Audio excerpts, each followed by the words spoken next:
yeah, unknown stone. What can I think of? Devin was making a video on his JNATs and talking about pressure and stuff. And it all comes down to your coordination and all that kind of stuff. You'll figure out, you'll get to the point where you can feel those subtle changes in the contact on the stone and the feedback that it's giving you. And that's what I struggled with the coticles, is I wasn't getting that strong feedback or what I had been used to with other stones. And so just getting used to this thing has quite a bit more feedback. It's almost like the bevel setter I was talking about. It's got a lot of feedback, but it like kind of holds on to that bevel really well. So let's see if you can hear that. So there's a little crickling at this part, so it means I need more. But you want it to be like the heel. You just you don't want to hear any popping. So I'm going to go through and refine those sections. And I am putting a little bit of torque into it, especially on that from here to here, so go along.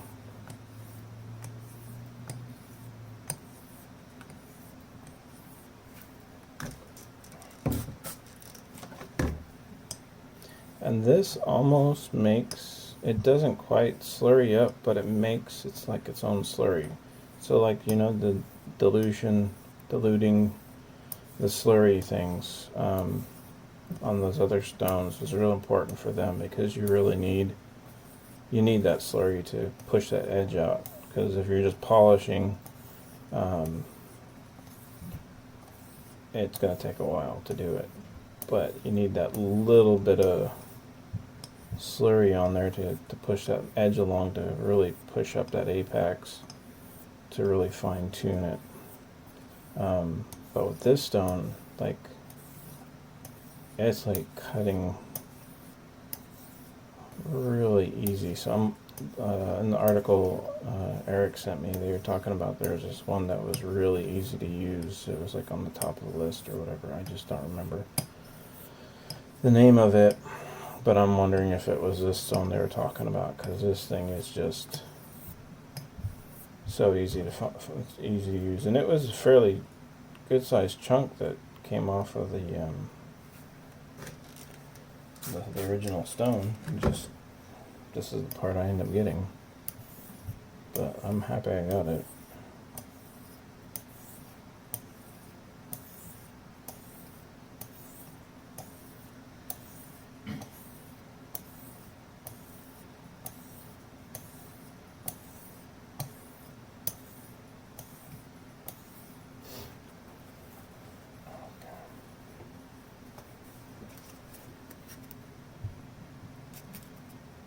So now it's almost silent.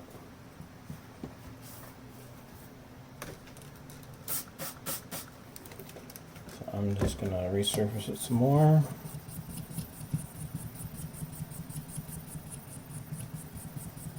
And then rinse it off, and then use soap.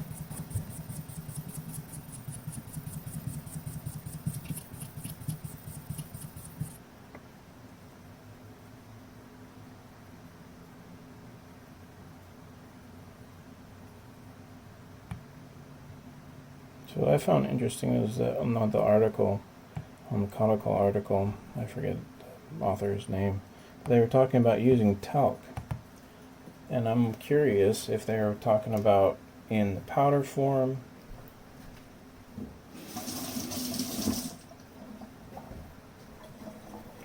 or in like the actual stone, the talc stone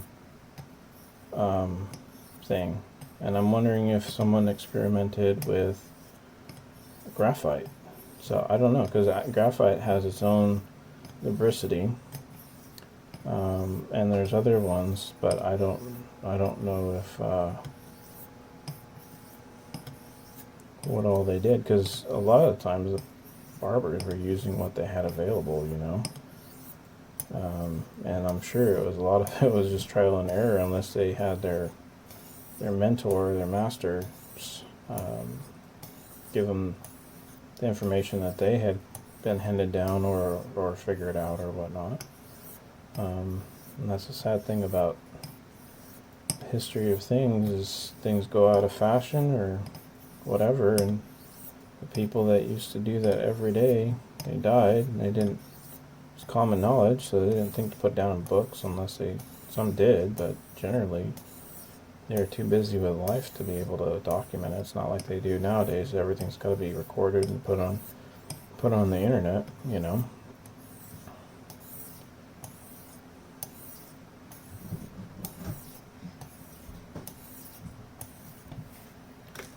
So it still feels pretty gritty, but like, even though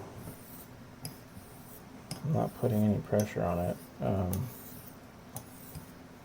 adding a little bit of water to it makes it a little bit slicker, kind of. At the same time, this is still got a lot of grab, like a lot of audio feedback. The other ones, the other coticles I got, they're very subtle when, like, the sound when I'm on the stage. So I'm wondering, that's why I'm able to push this edge a little bit further, even though, like, the polish was like not super bright, you know, but it was just a decent polish. But my word, it was nice and keen. On one of my razors, I had, even though I had the conical close enough, I had to do a little touch up to keen with a slate, and the slate's fairly neutral, so I figured I wasn't going to take away the sensation of the conical too much. It does reduce a little bit, but it feels like you just got that little extra, and then just for some reason that metal needed it, and that's what it comes down to. Sometimes the steel just can't handle that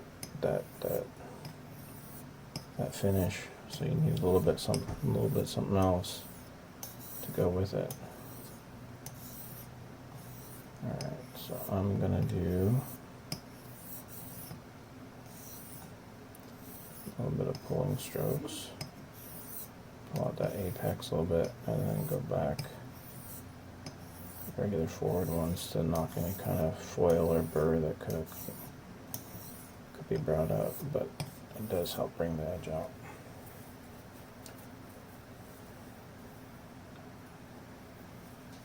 Let's see how this.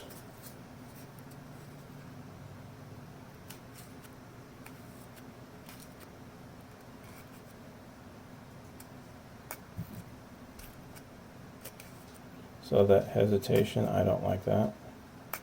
To me, that's not good enough. So that toe needs a little bit more love. And I haven't even bothered to look now, because this thing's pretty easy to read, like the sensation on this stone. It's pretty obvious. Like, the other ones were really subtle, like I said before, but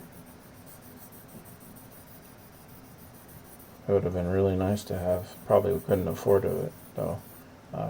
Would have been nice to have this thing as a whole,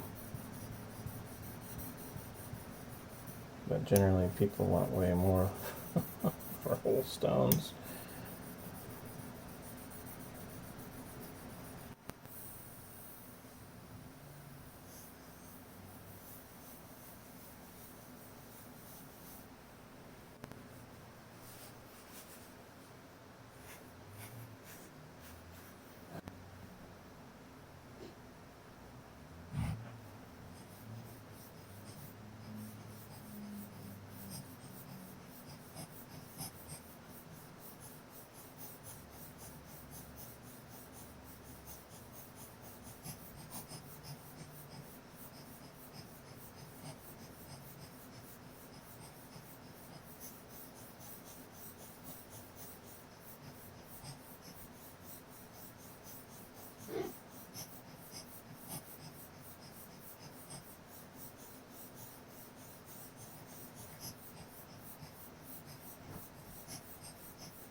So you notice I haven't done any stropping yet, but yet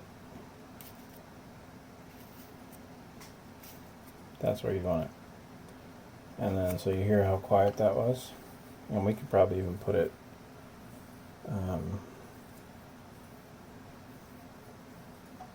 get it even further. So sometimes I'll feel, and if you have your hand's damp, you can feel it grab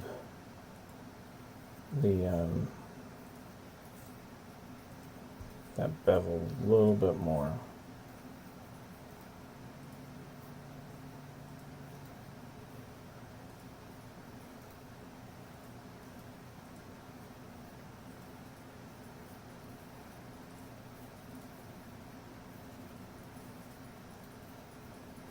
And basically you work in sections because I got so much real estate.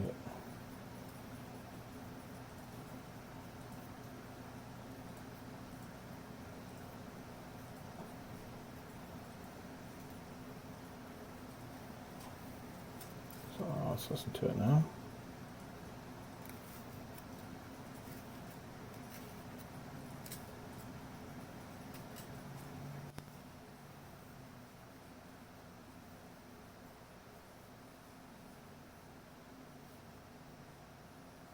Effortlessly.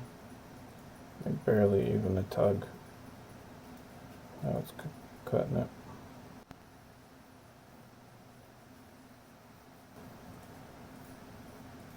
Like you have the resistance a little bit. That seems to be a coticule thing.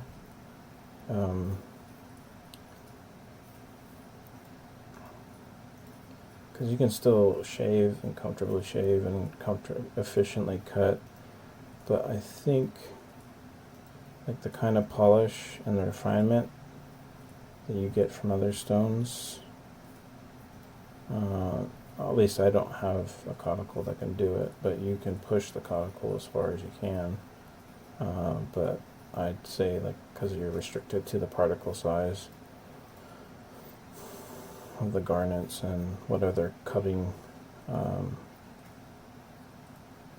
particles are in the stone, make up the stone.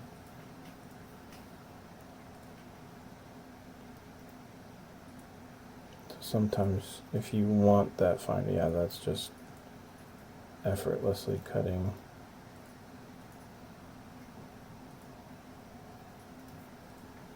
And I go by not so much, yeah, it'll cut, because once you get your test here, the bevel set test here, and it's fairly quiet, it'll cut hair.